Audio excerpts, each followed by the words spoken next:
Still rolling. All right, guys. See you anyway. Thanks for having me. Hey guys, it's about that time again for another episode of JackTV. I've got Scotty Nevs here in Macklin. We're at Epilepsy Queensland, who are one of our charity partners. And we're going to explore the facility, we're going to meet the team, and we've got a special guest here as well that we're going to catch up with. Let's go. We're off. Hi guys, Scott Neville here. I'm with Sam from the Living Well department. We were just having a bit of a conversation about what she gets up to here, and she'd love to fill you guys in with her department and what she does. Yeah, thanks Scott. Hi everyone. So we're part of the Living Well team, and we provide support and information, training, referral and advocacy for people living with epilepsy, but also for their carers, families and health providers as well. So we get called out a lot to do a lot of education and training, and we've got a small team of 4 people here, and yeah, we're here and waiting on the phones. We've also got a helpline as well. So yeah. So yeah, it's amazing for myself, Jack and Malcolm to come in here and have a bit of a tour and see what the guys do down on the ground, and they're doing a wonderful job, and yeah, we're just grateful that we've got the opportunity to partner with them and come and have a look at a more hands-on kind of role. So it's, yeah, thanks for inviting us here. Thank you so much. Hey guys, it's Macklin Freak here from the Brisbane Roar. I'm here today with Kelly. She works in the Organisational Support Department for Epilepsy Queensland, and she's going to run me through a bit of what she does day to day here in the office. Thanks. So yeah, I'm Kelly, the coordinator for organisational support, and so my main job here at Epilepsy Queensland is to do the behind the scenes administration, so everything from supporting the training team right through to the leadership team. Nice. Yeah. Thanks Kelly. Obviously here at the Brisbane Roar, we're extremely proud to have Epilepsy Queensland as our main charity partner for this season, and I'll throw over to Jack now. I'm here with Chris, CEO of Epilepsy Queensland. And Chris, you're going to tell us a little bit about Get Seizure Smart in September. Yep, absolutely. Do you want to, first of all, I guess, tell us, so what is Get Seizure Smart? So Get Seizure Smart's one of our community awareness campaigns, which is a big part of what we do. Improving the awareness in the community improves the lives of people that live with epilepsy. It's one of the main reasons we partner with the Brisbane Roar, is because it gives us reach into communities that we probably normally wouldn't reach into. But the Get Seizure Smart campaign is solely focused on the core elements of what epilepsy is, and that's the presentation of seizures.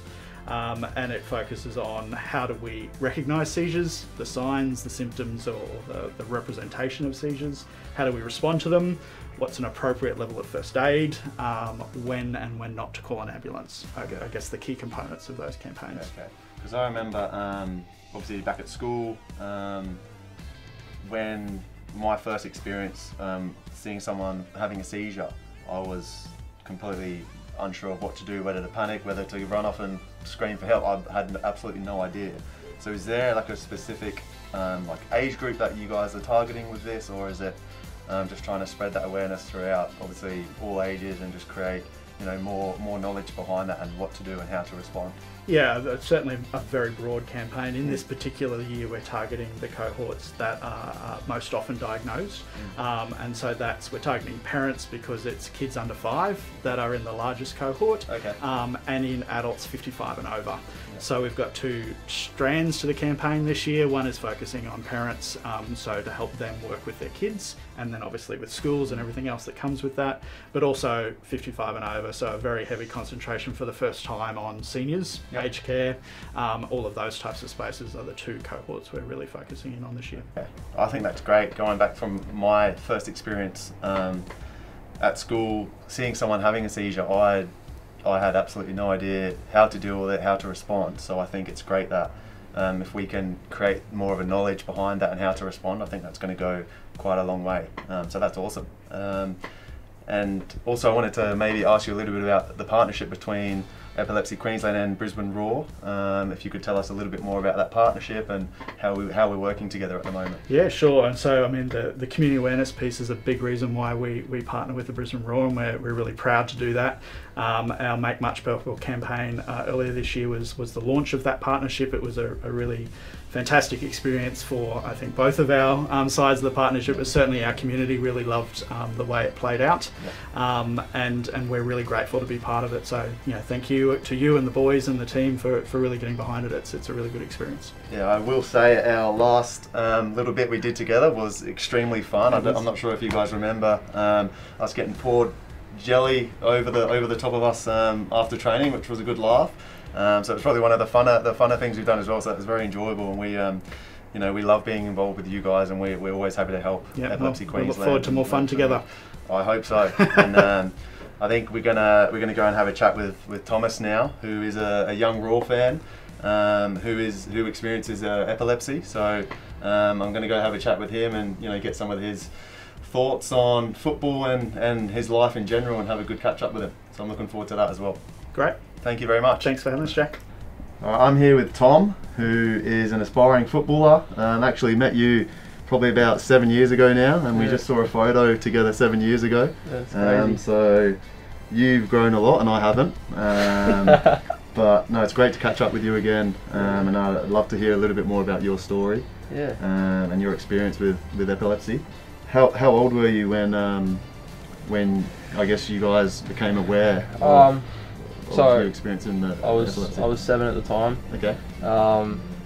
Just kind of the end of being 6, turning 7, and that's when my journey kind of all started with that sort of thing. Okay. And I guess you could say living hell kind of hit me, There's a lot of stuff that I found really hard, traumatic, but football was always something that would give me an out from that, and I mean it still does give me an out for things to this day. So So in terms of school and your football, your teams, how do they kind of respond to it? At the time it was really difficult because obviously they wouldn't have understood at the start. So I was barely even making it to school. I started being bullied, that sort of thing. For me, it was half the battle was actually getting to school and doing that sort of thing. In terms of football, how has kind of football helped you? Moving forward from that. Spoke about that. You said you're about 7 years old when you first experienced epilepsy. How has football kind of helped you moving forward and get you to where you are today? Look, football's always an out for me. So for me, it was a struggle to get to school. It was a struggle to do those things, but I was always at football. No matter what, I used to have seizures when I played football, which a lot of my teammates actually started to recognise that's what happened. That was what it was. That it was okay, and that was just who I was at the time. Yeah. And it was football for me was an outlet, and it was always something I could fall back on, kind of. Fast forward, so how old are you now? 18? 16, about mate. 16. I'm turning 17 soon. Wow. All right. That's awesome. Yeah, but all right. So just fast forward 10 years. Your dream. What would you be doing in 10 years' time? Is there someone who you'd be playing for? Playing professional football. Yeah. For the Roar or. For the Roar, I like that. Yeah, for the Roar or maybe another club. Yeah. Just playing professionally. Yeah, just playing professional football. Whether it be Australia, whether it be in Europe, whether it be America, I want to make it so badly, man. Yeah. You were saying before that you almost are obsessed with football in terms of training, and on the Friday afternoon, some of your mates might be wanting to go and hang out, mess around, but you want to go and be training and practicing. What do you think kind of motivates you to be like that and to do that? For me, it actually comes all the way back to bullying. So all kind of my drive came from people's hate kind of thing, so persisting to go to school when others would give me crap, persisting to keep going at my football when other people are saying, you're stupid, what are you training like this for, why do you do this? That's my motivation. Those people, when people think they're pulling me back, they're giving me more fuel.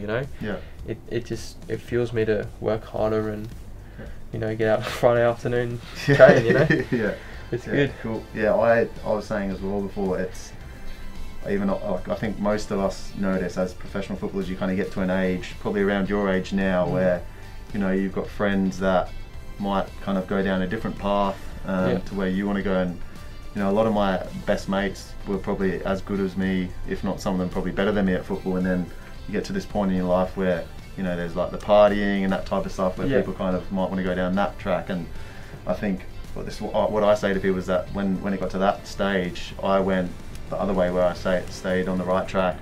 You know, I didn't go out partying all night with all my mates. I still obviously had a great group of friends who actually supported me when I didn't want to do those things. But yeah, I think you get to that age that you're at now, where that's where people really make their decision of what they want in their future. And I mean, look where you're at, mate. Yeah. Playing for Brisbane Roar. It's worked out well for me. Exactly. I just want to say, meeting you again. Obviously, the first time I met you was a long time ago. Meeting you now, you're an outstanding young man, inspirational as well. I've loved hearing about you and your story. Thank you. And I hope that I'm at home, you know, in a few years' time, watching you play for the Roar, and I'll be yelling at you from the sideline.